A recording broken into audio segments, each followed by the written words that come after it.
but I don't think Bush and Cheney are just the horrible example of how to be an American president was after 9/11 with Cheney and Bush. Notice I put Cheney first. And I did a column about this, that on the day that Dick Cheney died, the new mayor that elected on that day was this Ugandan-born Muslim socialist becomes the mayor of New York. I see that as enormously significant. And the seat of capitalism is Wall Street. A Ugandan-born Muslim socialist is elected mayor of New York on the day that Dick Cheney dies. Dick Cheney, who was the architect of the insanity following 9/11. I see these things in patterns, and I see them in movements, and I see them in philosophies. And in the middle of this comes Donald Trump. And I haven't fathomed this out yet, and I hope I live long enough to see it come together. But Trump has had enormous impact, and I don't know what his legacy is going to be. But in terms of me, now, with my family, the state of Colorado, the country, and the world, he has made an enormous series of changes. Some are very good, and some are horrible. And just recently, this week, we went through the Tina Peters thing in Colorado. And, I see that as a whatever that is supposed to be. Right. But I don't know. I mean, we see a shift. There's an increasing tolerance. And, that in this country today, the Gallup polling is showing that education levels, postgraduate degrees, are really not that big of a deal anymore. And I was with some friends yesterday, and their kid's son is becoming a master mechanic for Lexus, and I'm watching these kids learn how to be mechanics, and I'm learning how to weld. That was sort of looked down on, and I don't think that when people talk about bringing the industrial base back, if it comes back, it's going to come back with artificial intelligence, and the shovel jobs aren't going to be there. So right. I don't know.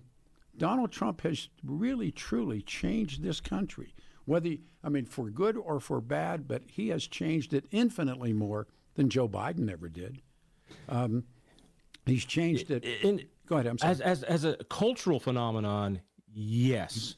The difference that I see with Obama and Biden is that the legal changes they made are much more lasting because they were able to codify them in law. We've got Obamacare, yep. And we can tweak it, but 90%, 98% of what Trump is doing will be reversed when the next guy comes in if he goes in the opposite direction because the Republicans haven't codified it. So I also believe that Trump might be a sign of this ping-pong politics where we've had enough of this guy, the next guy comes in, changes all the rules and regs, can't really change the laws, and then we are tired of him, and then we go back between left and right. And so I see a lot of reactionism, would that be the right way to put it, instead of that kind of Reagan, we are going over here, or even JFK going, this is what America's shooting for. I'm seeing a lot of the last guy was lousy. Yeah, and we're gonna undo what he did. The last guy was and that's terrible. not really a policy. The last guy was vengeance. terrible. The last guy was terrible, and even his own party didn't want him. When it's said and done, when your own guys don't want you. And I told you I'm reading excerpts from Kamala Harris's book, and she gets the phone call. I'm stunned by this one too. Usually there's there are steps to do this in, and she's cooking pancakes with her grandkids and strawberries, and the phone rings. It's a Saturday mid-afternoon or mid-morning. It's Joe Biden. I'm not running. Literally hangs up on her. Who was running the show through all of that? And now we have Donald Trump, and we still don't really know who's running the show. Well, no, of course not. I asked the question on the air, do you think you know the real names of the people who really do call the shots? Do you think you really know?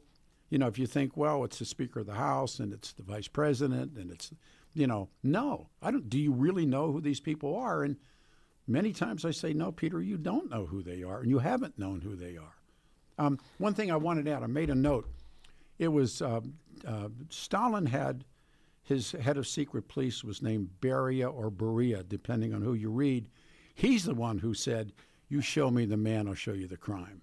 So I misquoted that as Stalin. When you misquote, that was pretty darn close. When you misquote Stalin, I mean, it's forgivable. But he had the head of secret police who was just this horrible. Have you read the book Abundance? No. It's interesting. I can handicap it for you real fast. It's done by Ezra Klein, and he is a extreme environmental journalist. But he's come to the conclusion that the environmental movement has been so good at gumming up the works of how to build anything, whether it's a road or a dam or a coal-fired power plant, that now we've created a system where the enviros can't build the things that they want because there's too many processes, there's too many procedures. So we can't make all of our windmills the way we want because it's too big. And he misses the larger point, which is America can't build anything anymore because there's too many processes, there's too many rules, there's too many regulations, there's too many lawsuits to gum it up by your opponents. Whereas our enemies, you think China has to have environmental impact statements and rule-making open houses and public testimony? No. So, we're putting a dam where you are. You've got 3 days to move out of your house. And neither does India, Pakistan, anywhere. What? When Nixon goes to China, and he isn't the one that grants favorable nation status to the PRC, it's the Clintons that do that. But and when you look and you see when Nixon opens that door and the multinational corporations led by people like Dick Cheney flee this country to take the means of production abroad, that's the death knell. And so when they talk about bringing back, and I hope that I see that time where what economists call the means of production comes back. John, it'll come back, and if it does come back, it'll be automated. It'll be artificial intelligence. As much as possible. Yeah, sure. But I don't know if artificial intelligence is going to take the place of a guy with a shovel. You still need somebody to clean the bathrooms and flip the hamburgers and all sorts of other things. It still takes a working class, and America's working class cannot compete with the working class in Pakistan. Well, that was the point of it. Is you broke the back of the union, you broke the back of everybody, and the multinational takes. I don't know if it was as much of breaking the back, but it just couldn't last in a competitive world environment. When we didn't have a world trade as much in the 50s, we could have. Then why is all this argument about tariffs now taking place?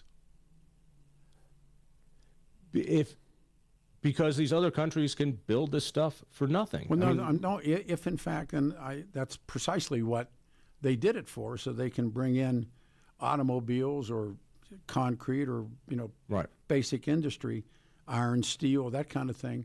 But what they did was, I'll tell you a quick story. This is, to me, we were at the Cleveland, the Trump 2016, that they had his 2016 result.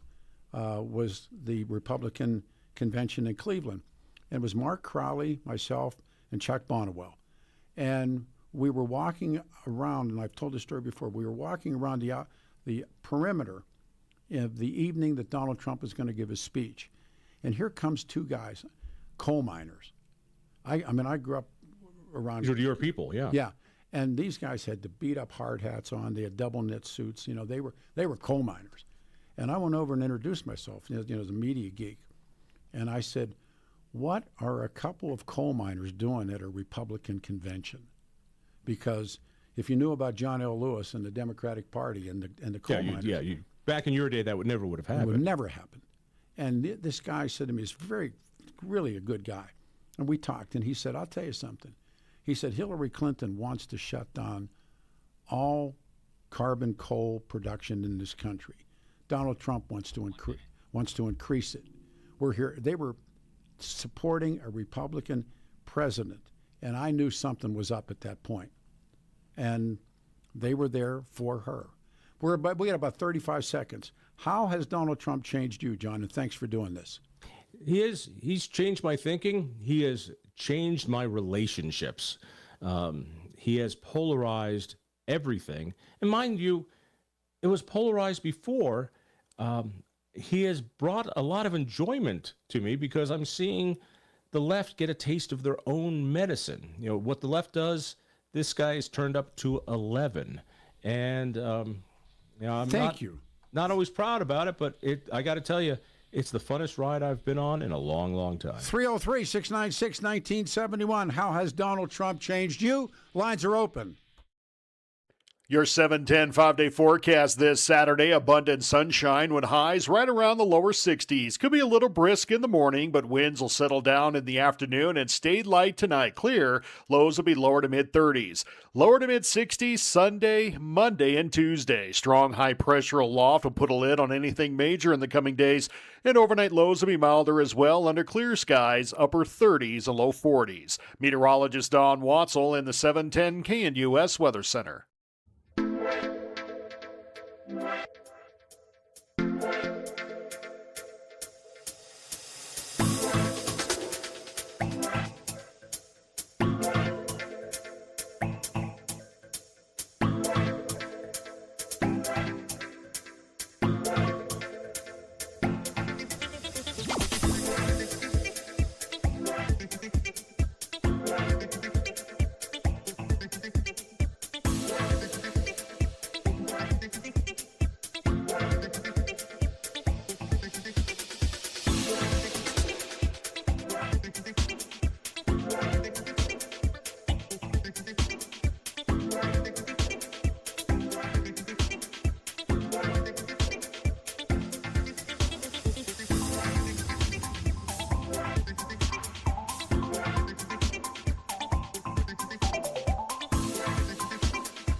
Here we go. Happy Saturday morning, everyone. 303-696-1971.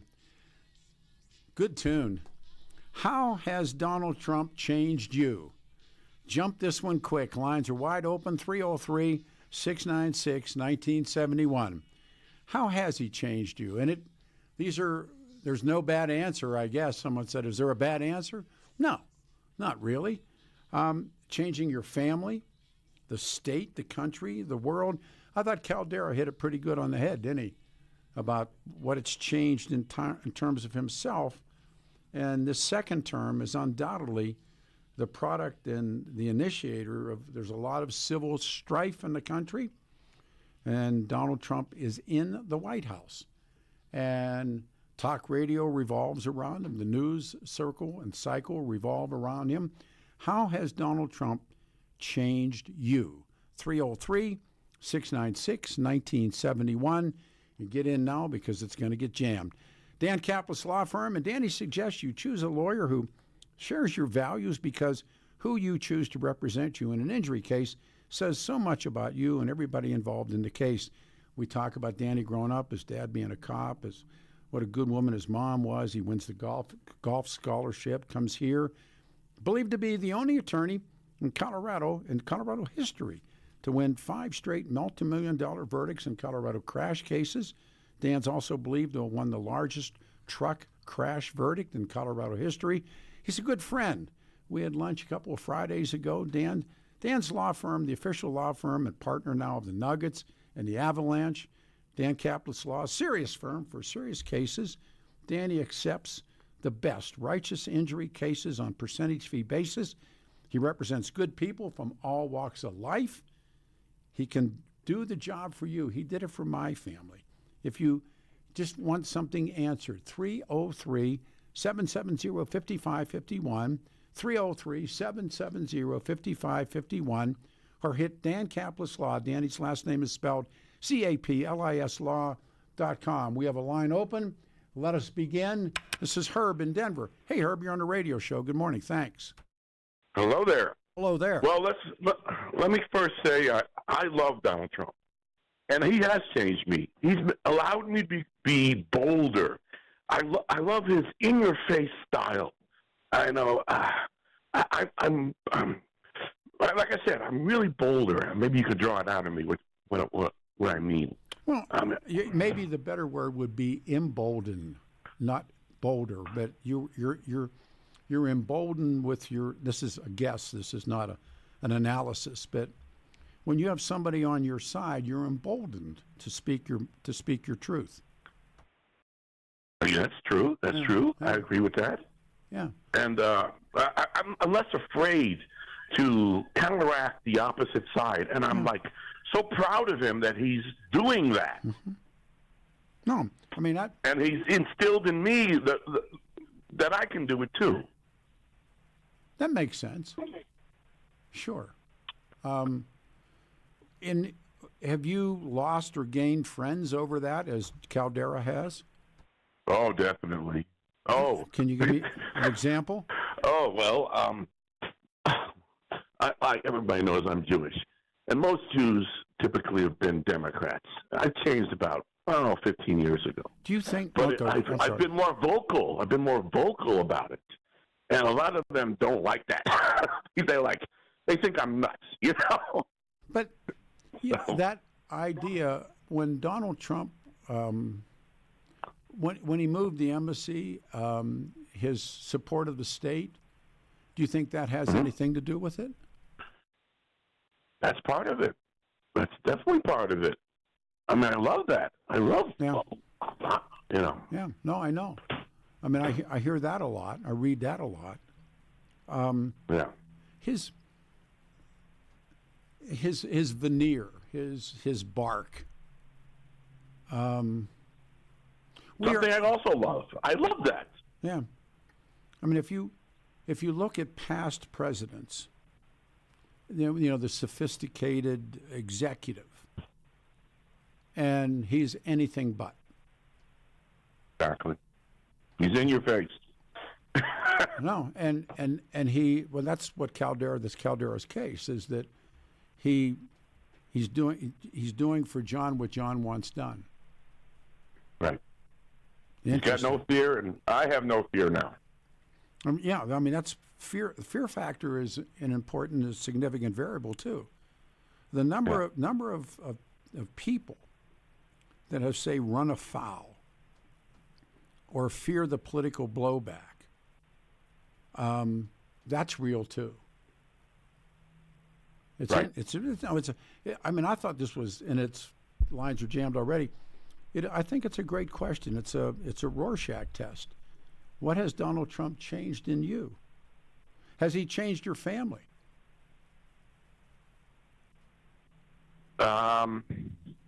Like I said, they're all on the other side.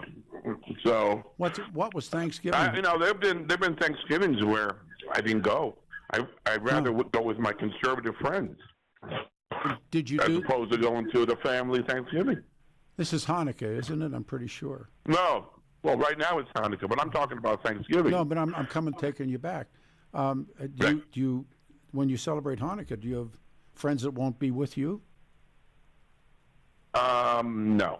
Okay. I'm actually I'm going to be celebrating with my family on Thanksgiving. I mean on Hanukkah, on Sunday night. Okay. What did you do on Thanksgiving? Final question. Actually I hadn't seen my conservative friends. I went to go see them for a change. Interesting. Yeah. No, it has. It's changed many things. Appreciate it. Thanks. Good first call. All right, we go to Joe. One line's open. Joe, you're on the show. Good morning. Well, hi, Peter. Well, many ways, but I think that Caldara is on to something. It emboldened us, of course. It also made us, stop compromising. So many times, and this happens, when we're talking on the radio too, the interviewers will say, here's a yes or a no question. Is it, should you have not invaded Afghanistan? Yes or no? Or, and the yes or a no thing, Donald Trump just ignores it. And I believe that is the way many, many times to handle that question. Oh, and You don't ask me a question No, wait, hold on without. a second. Oh, whoa, stop. Okay. Just stop for a second. No, I mean, asking people about the invasion of Afghanistan is very legitimate. It may be. No, That's maybe not it is. That's not the. No, that's not the issue. The issue is by if the you way- ask me a and by the way, question. Joe, by the way, Donald Trump said it's wrong. He said If you ask me a question, I'm let not. me answer it. I understand. But But I'm- if you do, let me answer it. Okay, but not your answer. hang on. My answer. Joe, hang on. Please don't do this. It's early. Donald Trump, by the way, was and speaks out in opposition to what Bush and Cheney did. Of course.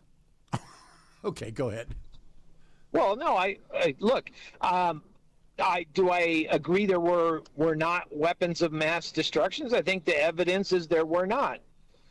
But and then some still say that there was evidence that there was. Well, there But wasn't. that's not what I'm. Well, see, you're answering it. Well, there wasn't. It's never. Like, I don't want to do this with you this morning, Joe. Nothing was ever found to support that lie. Well, I agree with you. All right, go ahead. I don't know why but my point is if you ask a question, then stand back Well, and I- allow Joe, the president to answer. He doesn't come on the show. Well, I get that, but what I'm saying is we have politicians, or we have just an ordinary human like you and me. If you ask a question, stand back and let the answer come out. Don't feed the answer to the person. That's what they do to Donald Trump. They feed him the answer, and then they're mad when he doesn't deliver it. I haven't fed you one answer. I'm asking a question. How's Donald Trump changed you? Well, that's a good example. I don't just cave to every yes or no questionnaire. Then why call? Well, because there's this thing called opinion. There you go. And opinion That's that's what it is. Joe, let's not make me yes. nuts. Yeah, all right, so how has Donald Trump changed you? Well, I don't cave to the left. For example, if somebody tells me, "Oh, furries have to be in my kid's school," well, no, they don't. The point is that before we had to go look at politically correct answers before we answered our question. I don't need to look at politically correct answers anymore. I just answer. And I think that that's what we need to do as a society. Do what's right, not what is politically correct. Anything else? Well, I do think that Donald Trump is a good president and moving towards greatness. If you compare him to all of the other presidents, you have to think that he's been a good, if not great, president. There you go. Don't you? It has to be determined when people judge events in history. Historians, and I'm not a historian, but I'm a reader, and they have to wait for the end of an event, and then they have to let time pass, and that's when they make judgments. Right now, Agreed. And so, and the beat goes on. All right, man. Merry Christmas. If we don't talk, let's go to Don in Lakewood. Don, you're on the radio show. Good morning and thanks. Good morning, Peter. Brother. Nice and live this morning. So, how Donald Trump changed me. It started in his first term when he came down that escalator and stated what he wanted to do. And then I spent a couple years watching all the resistance he got from this man thought he'd get to be the president. People would like him. He had a whole list of things. Then he found out that isn't how politics work, especially with all the resistance he had within his own party. Guys like Paul Ryan, and I could go on and on and on. Second time around, he showed me what it really is to be a fighter. No man has ever taken the lies and abuse from the media and just the absolute disgusting things they said about him. And they worry about what he says when they're calling him a Nazi and a fascist. Those people don't have a clue what that even means. They're all hooked on these little sound bites. Now what I see him doing is what I want to see. If we're ever going to get this ship righted, a week ago I told you I think things look dark. I still do. That's primarily because of the media, because the media has poisoned so many minds. And who's pulling the strings on all that, I don't know.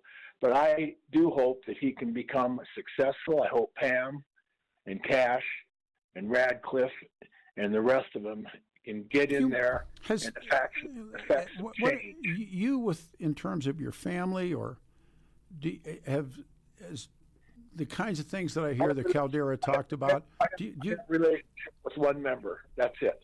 Huh. Don't even have a relationship with my daughter. She's too woke. She disowned me, actually wrote me a letter disowning me first time around because I voted for Trump. Really? Really. And I raised her on my own from the time she was 11, supported her, put her through school, dealt with all her issues she had. And, and at this point, man, it is what it is. It's too bad it is the way it is, but you know what? If you don't take some time and actually research and read, and I think you know me well enough, I have my head in the book, damn near 24/7 regardless. All you get is all this BS they spread around, and it's nonstop because of the social media platforms and the instant availability to send stuff around. One thing that's happened, and I had this discussion with a friend, the so-called mainstream media or principal media, Don, it has been so totally diminished. If this last election, if there were two losers, it was the Democratic Party and mainstream media. And I got a foot now in the new media world, but if you look at newspapers are gone. Network television, network news is gone. Now we see this event in Denver where one group now owns two other groups. That would have never happened in the era of a strong network. The networks are gone. So when you talk about the media, I'm always interested, and I hear people talk about it. The true science, the math of it shows that these people have been taken out, and now it's done on what's called the new medias, and infinitely more. I don't know about you, just trading off here. I rarely, if ever, watch the news. Do you? No. Last thing on my mind would be to even begin to that. So when I hear the media being blamed, and I'm not a defender of the media one way or the other, but they're not there. I mean, they're really not there. Okay, so Peter, do you think you want to hang on? I got 30 seconds. I got to take a break. You want to hold? Put them on hold. Put them on hold. We'll take the turn. Lines are jammed. Good morning, everyone. On a Saturday, I'm Peter Boyles, 303-696-1971. How has Donald Trump changed you? 710 KNUS Denver's talk station. Sunny and 61 will be the high. 63 on Sunday. Stay here.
Saturday morning, everyone, the 13th of December, 2025.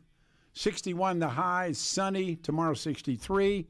How has Donald Trump changed you? This was Irving Berlin's song. This has sold more records than I think any song in, since the history. It's a World War II song. Morning, everyone. How has Donald Trump changed you? We go back. Lines are jammed. Don, we're giving him a chance to complete. Go ahead, sir. It is yours. Okay, so what I was going to mention was the way the media is. We were talking. I questioned a few of my clients who are libs, and I asked them, what do you think about what's going on up in Minnesota? You know what they said to me? What's going on in Minnesota? And I said something to them. They get this exasperation like, oh, not again. So, at any rate, well, are you talking about what's taking place with the people who have come to Minnesota? Because we say what's taking place in Minnesota, there's a lot taking place in Minnesota, but you're talking the big one, the fraud. Sure. Okay, so to me, that's the hot button in Minnesota. Okay. So, real quick, have you ever had Annie Jacobson on your show? I don't know who she is. Pentagon's brain, nuclear war.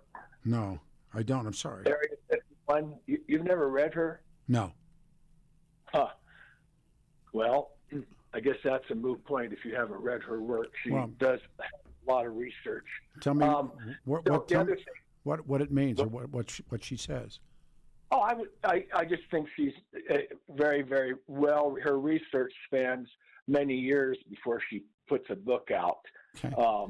And she really gets into some stuff that goes back into the period of time you and I grew up. I didn't realize up the street from my hometown in Omaha that we had 31,000 plus nuclear bombs underneath the bunker at Offutt in 1967.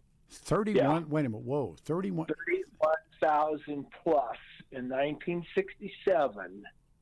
I just finished this book, this scenario she has on nuclear war. Really, really good. And her research is phenomenal.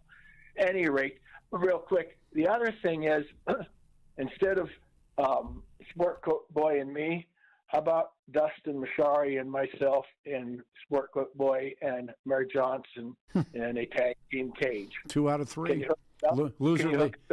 Loser leaves town in a cage. Take care. You got it. Thanks, Bubba. Thank you. All right, man. We have a line open. Don in the Springs. You're on a radio show. Good morning. Well, good morning, Peter. Sir.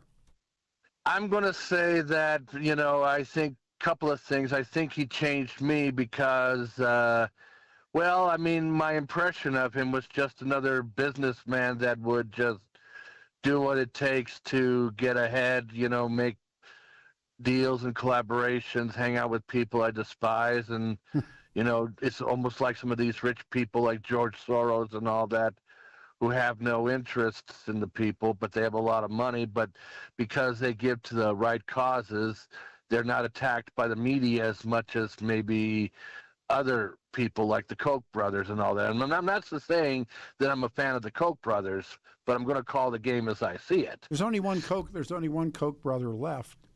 And I haven't seen a hit piece on them in quite a while. Yeah. But I'm just saying, when Trump became president, I was skeptical, and I was more than you were. Than you were. But when he became president, he actually did what he did, and I sometimes wonder, based on the interviews that were out there, if he was just playing stupid like Claudius.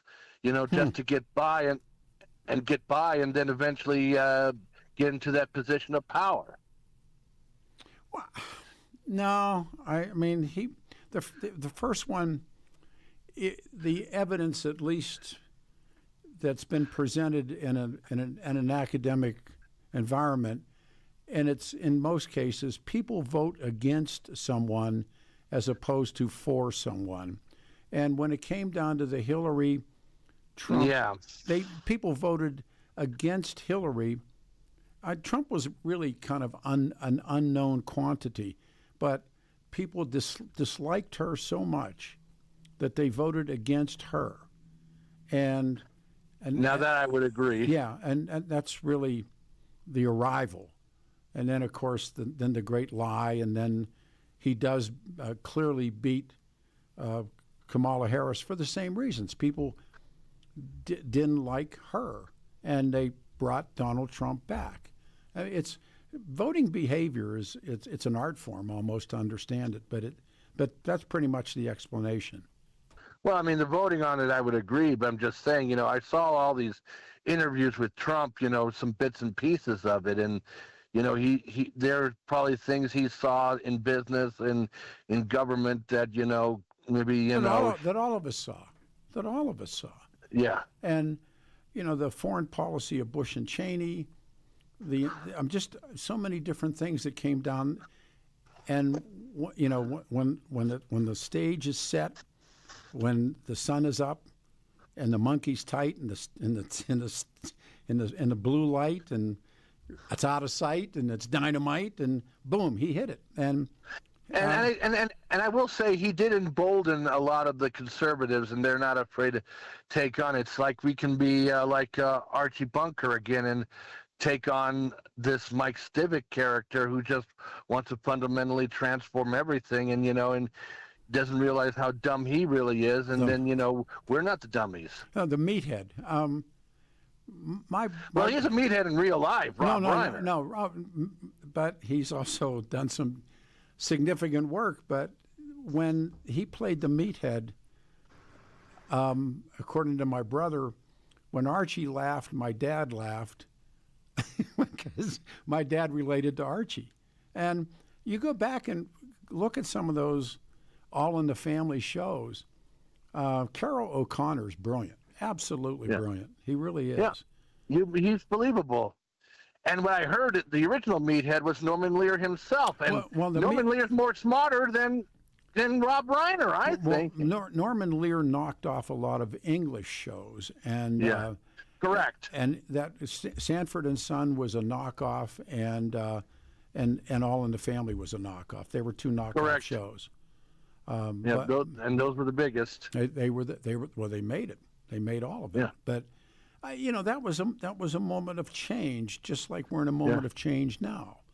And I do believe this, and I talked about it earlier with John, that the terrorist attack on the World Trade, their terrorist attacks on the World Trade Center and on the Pentagon, they were the true close of the 20th century, and that changes so much in our country that we don't even realize what's happening. And it's a sign that the American-led global order that was established after World War II had become fragile and had been hollowed out, as historians say. And in this time period that follows, the insanity of Bush and Cheney, all the other nonsense that came with it, also led up to Donald Trump. It truly did. I honestly believe that. And people were befuddled, and they didn't want another event that was led by a Clinton, and they didn't want another event that was led by a protege of Joe Biden. And I think that. I think people wanted to become more nationalistic, more love of the country, not just this whole globalistic dream that get pushed by the left, especially in their favorite anthem, John Lennon's "Imagine." Yeah, sure, of course. Well said. Yeah. Thank you. Good call. Thanks. All right, we have a minute to the pause. I got a text here. Peter, hello. I'm not a liberal, but in many ways, Meathead spoke the truth about America. That's true. That's true. The Meathead was the voice of. Remember, Nixon and Johnson are the presidents when Norman Lear makes the rise, and so much can be said about those two presidents. 710 KNUS, Denver's talk station. I'm Peter Boyles. We have one line open, 303-696-1971. How has Donald Trump changed you, your family, the country, the world? 710, but principally, I'd like to hear how he has changed you. Stay here, right back, 710 KNUS.